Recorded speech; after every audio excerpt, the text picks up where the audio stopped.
Welcome to Nerdy Optimism where everyone has a story, with Dr. Q and Dr. J.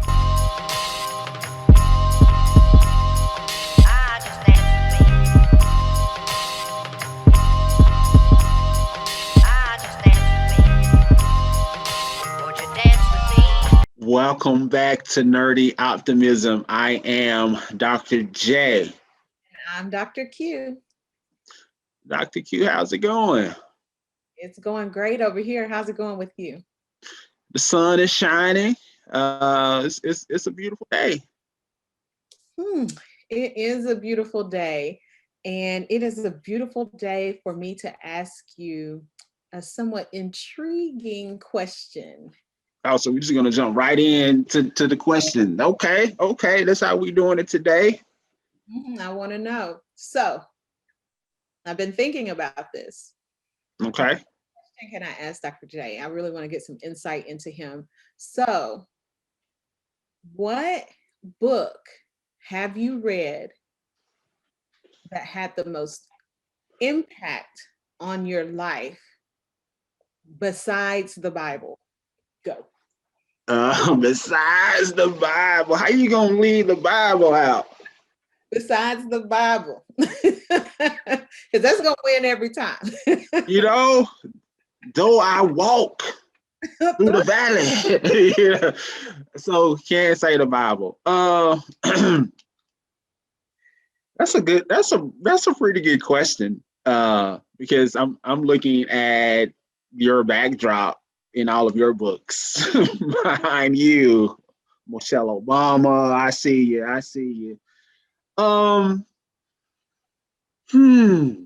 You read so many books in high school and college.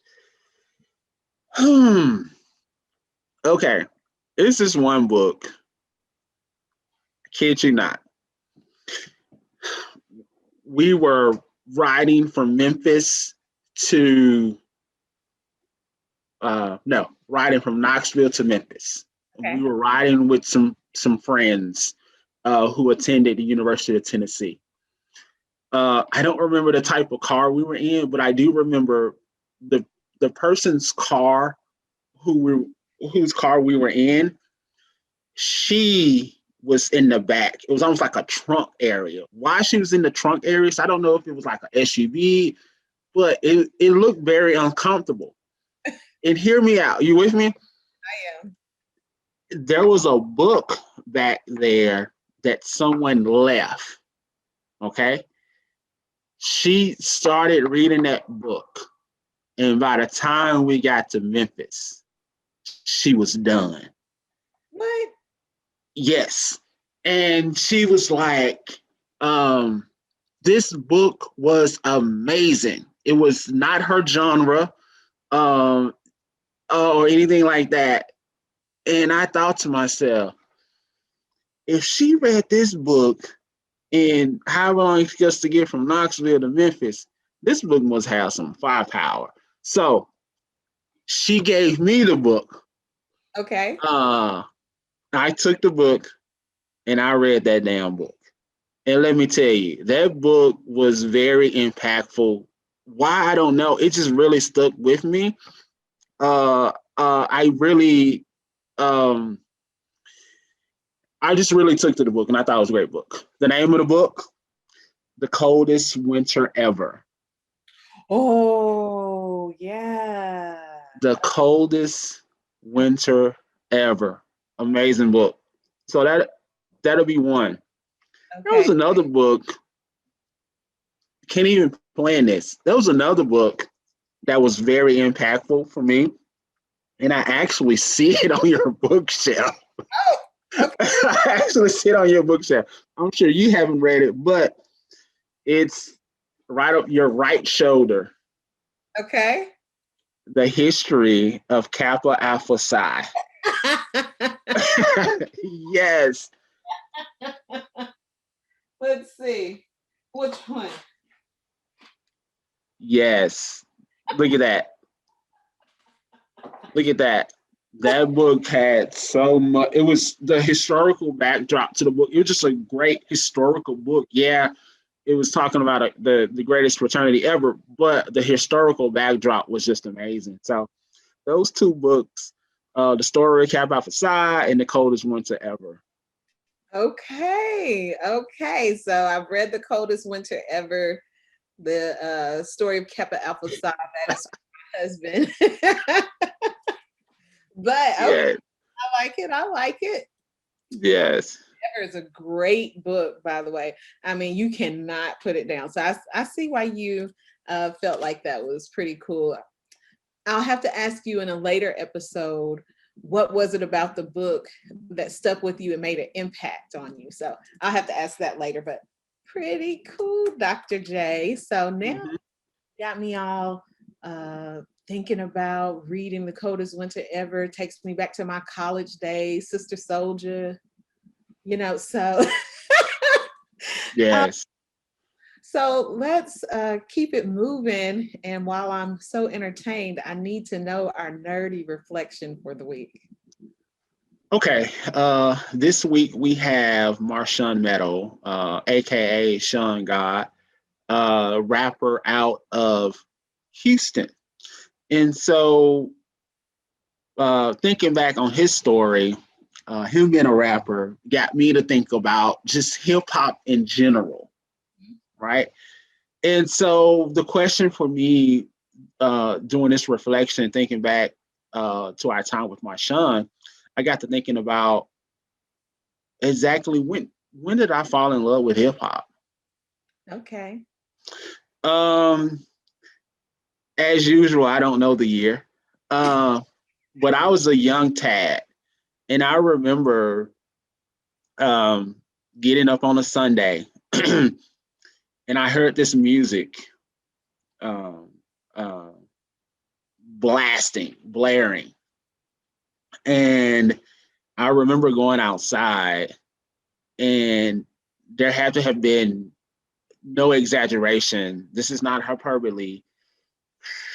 hundred Hundreds of people just congregating in this field, and there were cardboard boxes that had been put out on the concrete. And what I saw was this phenomenon that I had never seen before. I saw people break dancing for the first time. And I literally sat out there from it seemed like sun up to sundown. And just to hear that music, the Planet Rock, uh, it was just blasting to see the guys dancing. And it was like at that moment, that music was speaking to my soul. And I never forgot that moment, getting up on that day, seeing all of the dancers, hearing all the music. It was just one of those things that I never forget. And so chatting with Marshun and him talking about his music and how music just, you know, impacts him so much, I could not help but to reflect on that time that I fell in love with hip hop. Okay. Yeah. Yeah. That sounds like a great memory. I never had the benefit of walking outside and seeing folks break dancing, but I didn't grow up in the Yes, yes. So, Dr. Q, can you give us some nerdy stats for this episode? Why, certainly. So, in reflecting about Marshon's story, he speaks about a strained relationship with his stepfather. And he also mentions that he was not able to be around his biological father because of distance. They lived in different states.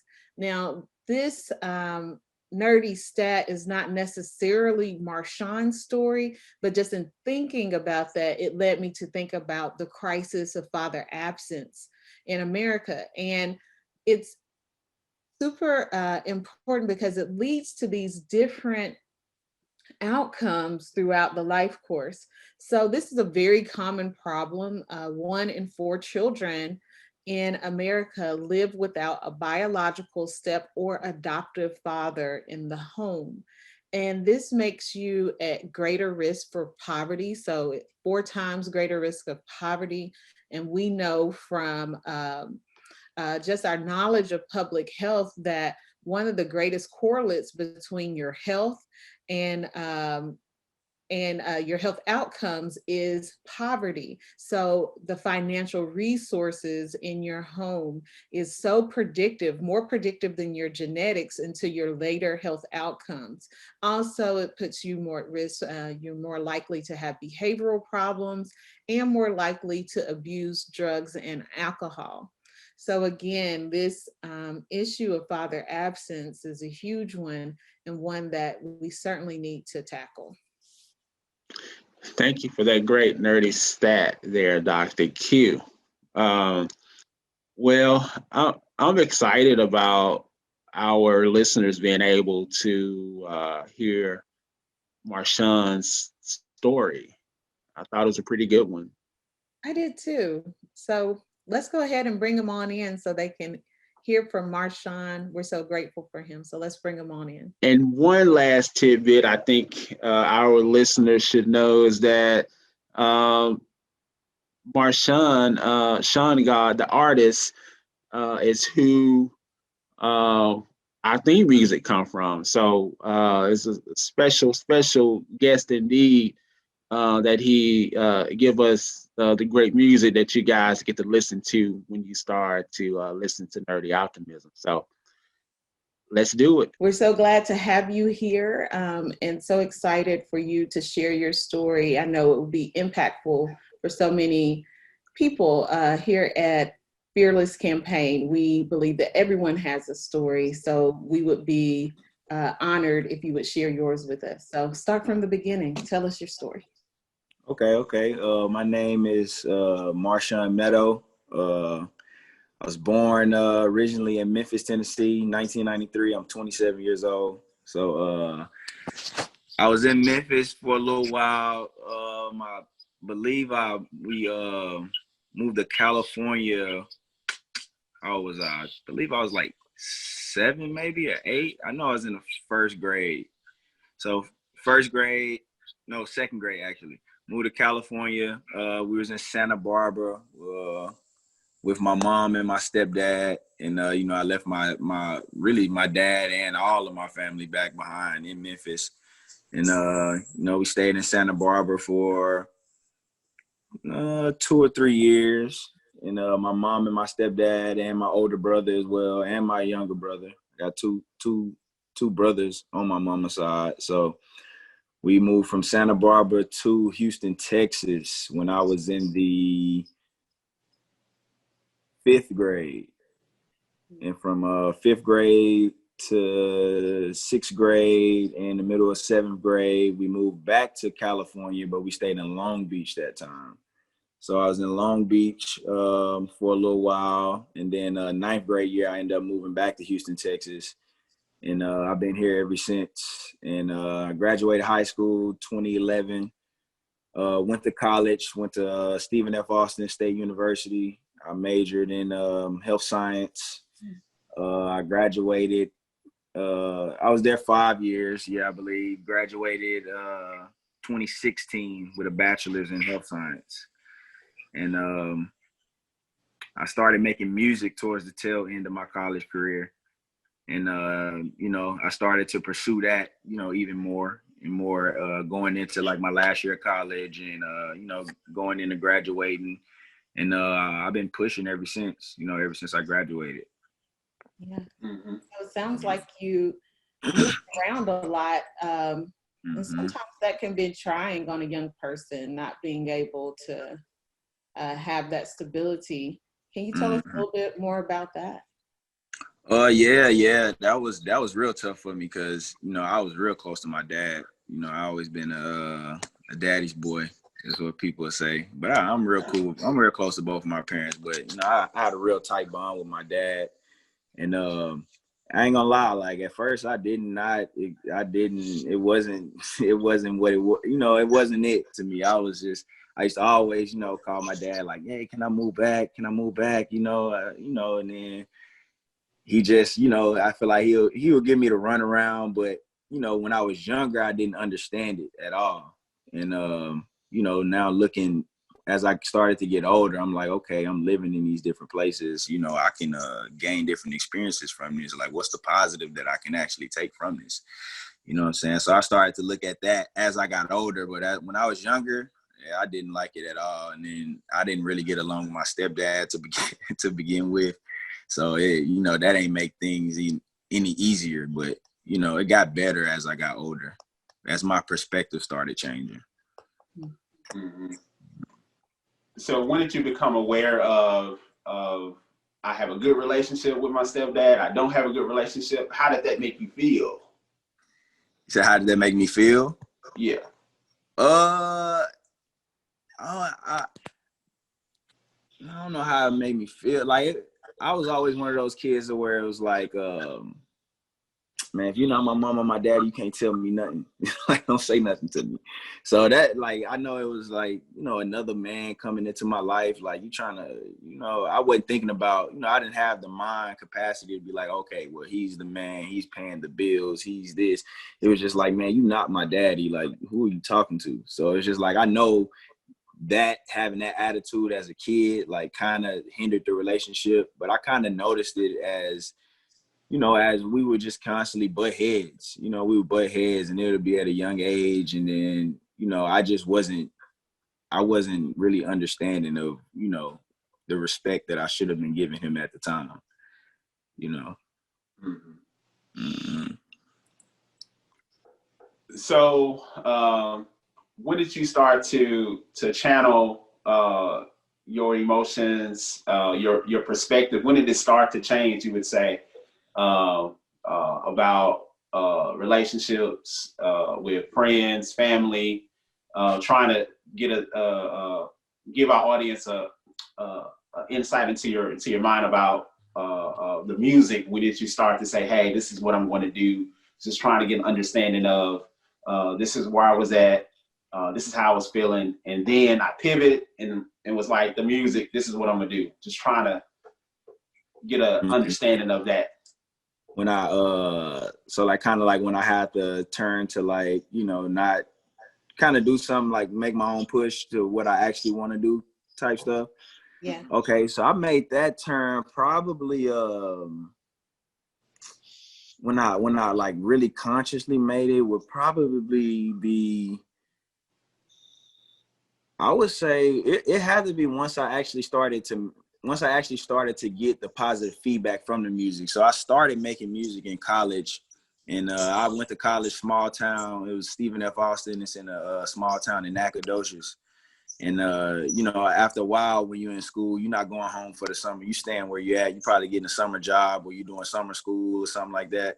So we was up there in the summer, and it was literally dead. Like, nobody was there, and there was really nothing to do besides work. And so that's when my homies started making music, and then they started getting me to make music. You know, it was one of my homies made a song, and he was just like, man, get on it. At first I was like, man, I'm gonna leave that to y'all. That's not really what I do. You know what I'm saying? I like music, but I'm not no artist. You know what I'm saying?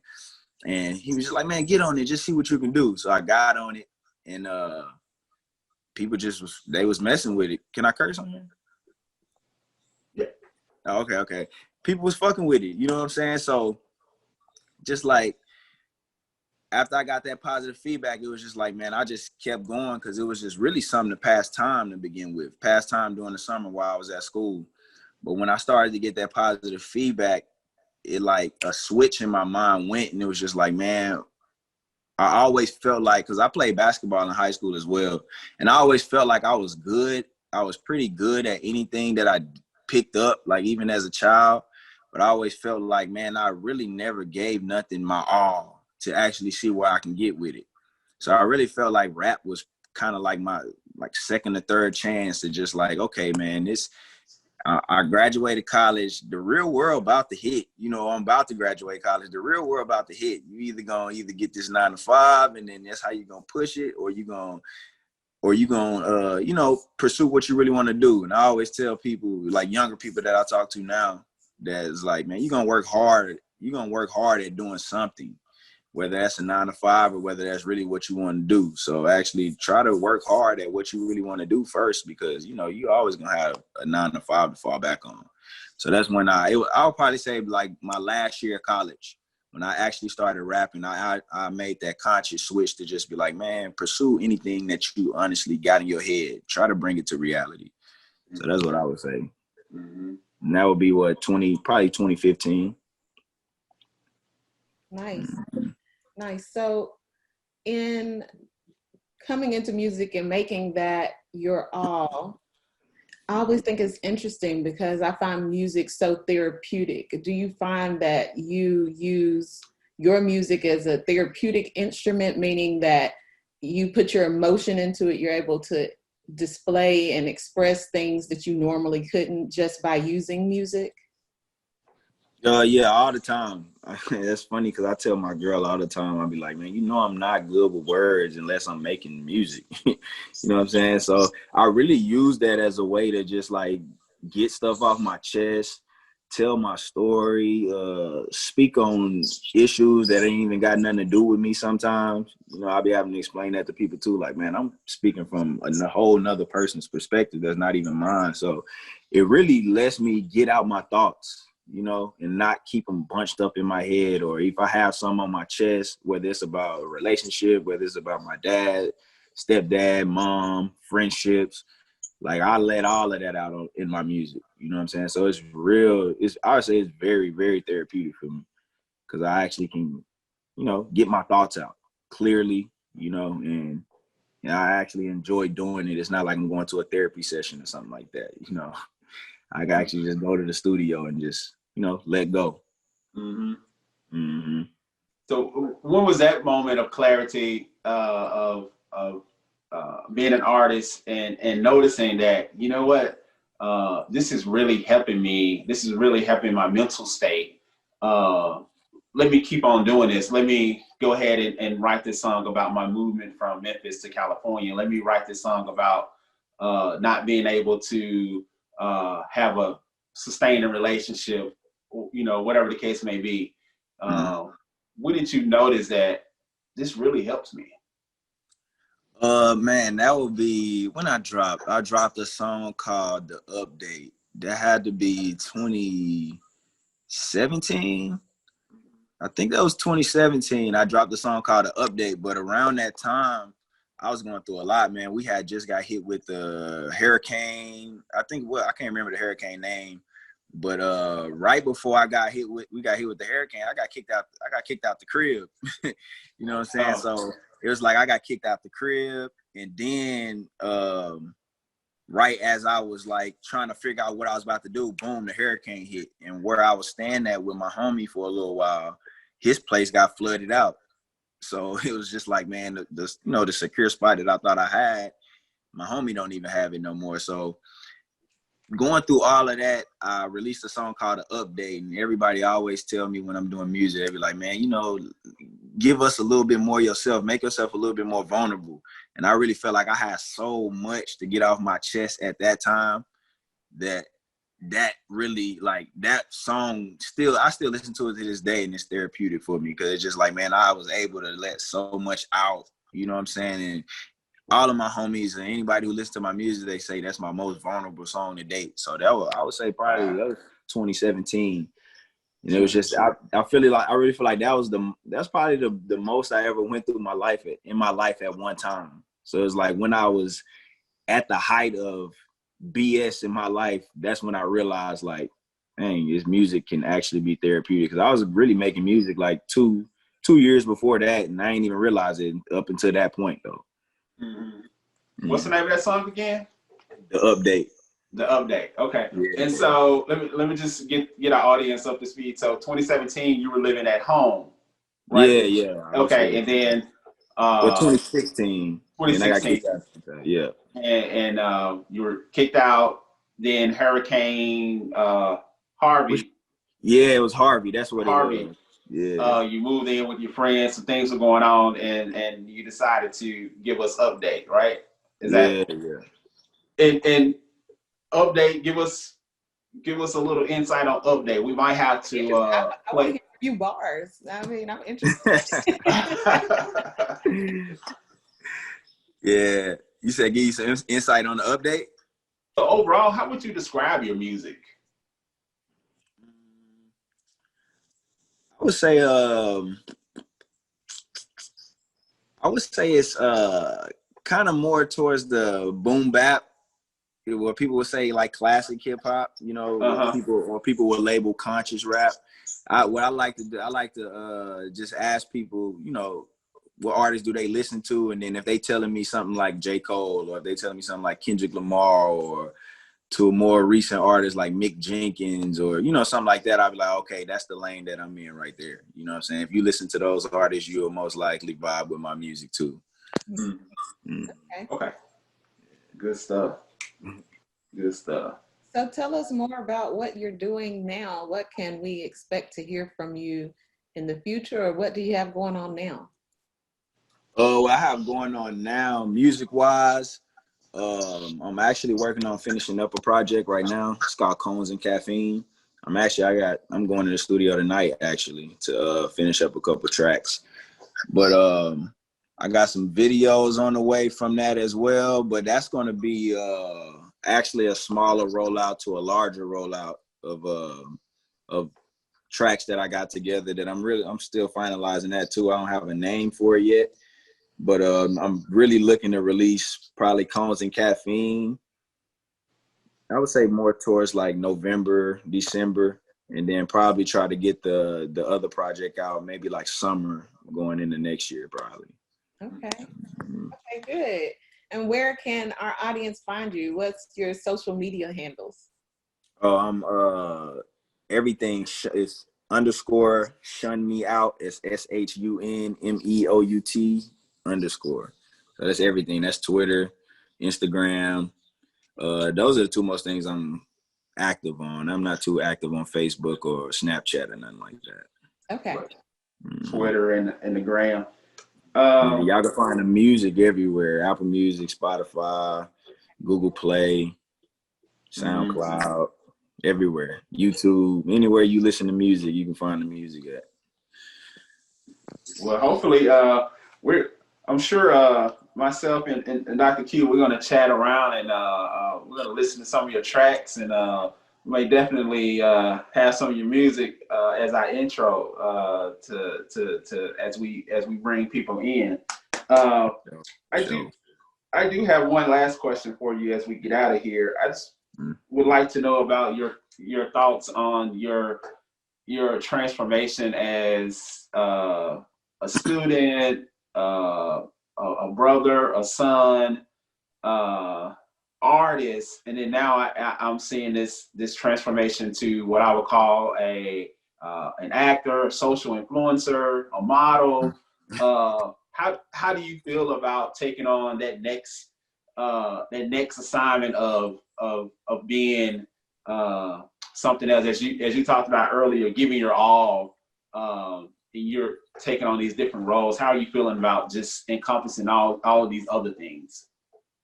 I really feel like those hello, y'all can see me still? Okay. Yeah. I really feel like those all complement the music. And I did the social influencer. It's funny when people say model. That's so funny to me. But but you know, I know it. I get where you're saying you're coming from and everything. But those complement the music to me, because I really did that on purpose, because my thought process behind that was what's something else that relates to music that, you know what I'm saying, that I can do while I'm dormant in the music, while I'm, cooking up music, while I'm, waiting to release some stuff. And I really feel like hip hop, the sneaker culture, because, anytime we link up, we chopping up about shoes and sneakers. I always been in the sneaker culture. I feel like that falls under hip hop. You know what I'm saying? If you like sneakers, then you're going to like streetwear clothes, you know what I'm saying? That falls under hip hop, you know what I'm saying? I really feel like, once, what was that? I wasn't even around at the time, but I know the history of Jordans and stuff. Once, they brought in Spike Lee to do Jordan commercials, that brought the sneaker community to the urban culture, which is hip hop, you know what I'm saying? So I really just use that as a compliment to the music, because I feel like, you know, you like Snickers, you like hip hop, you're gonna like my music because my music is hip hop. So it's really just like a marketing thing that I did, you know, just something else that I can add to it that flows with the music. And, you know, with music on top of that, you need an image with the music. You know, me doing that creates an image where, oh, he fly. Like, oh, I like his music too, you know. So it actually goes together. Awesome. Mm-hmm. Anything else for the good of the order, Dr. Q? No, I was just thinking, oh, that's perfect. You know, everything complements the music. So music is still the source, and then everything kind of funneling into the music. I just really enjoyed our time together and appreciate you for sharing with our audience and your journey and what's coming up next and how you use music as a therapeutic tool. We just really appreciate you. Oh, for sure. Absolutely. I appreciate y'all having me on. Appreciate y'all having me on anytime.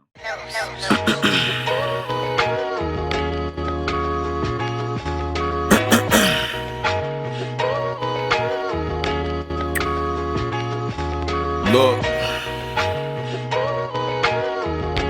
shit on my chest, got some shit on my chest, nigga. Yeah.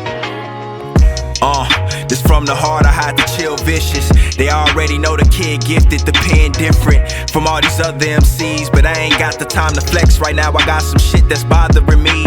Listen, let me vent a little, and I'ma say it here, cause if I don't say it, you probably never hear it. These niggas got me been a little. For the last few months, my life been the thrills, been trading, plotting on the mill. Can't bring my thoughts to chill. Step pops kicked me out over some crazy shit. A jealous nigga, he knew me since I was a baby. Luckily, my girl was holding me down through all of the phases. At that moment, had visions of planting a seed and giving a baby, but I can't right now. Tunnel vision. Plus, on top of that, I came up in this bitch, I had the image. And on top of that, niggas telling me that they feel the writtens. At this point, this shit ain't even my decision. My nigga, my hand is forced from a higher power. Stuck in my room for hours. From the concrete grew a flower. Learn to decipher through you cowards. Now, I don't take a lot of L's, I just learn a lot of lessons. And if you ever let me go, no, you ain't getting no better. I'm shun God for reasons. Bitch, I'm here for more than seasons. And ain't no negating either. I found my purpose, nigga. So unto you, I give these verses, nigga. You can't be worthless, making every lyric worth it, nigga. Progressive flow. Show me my competitors' race and let you see they ain't nothing like mine.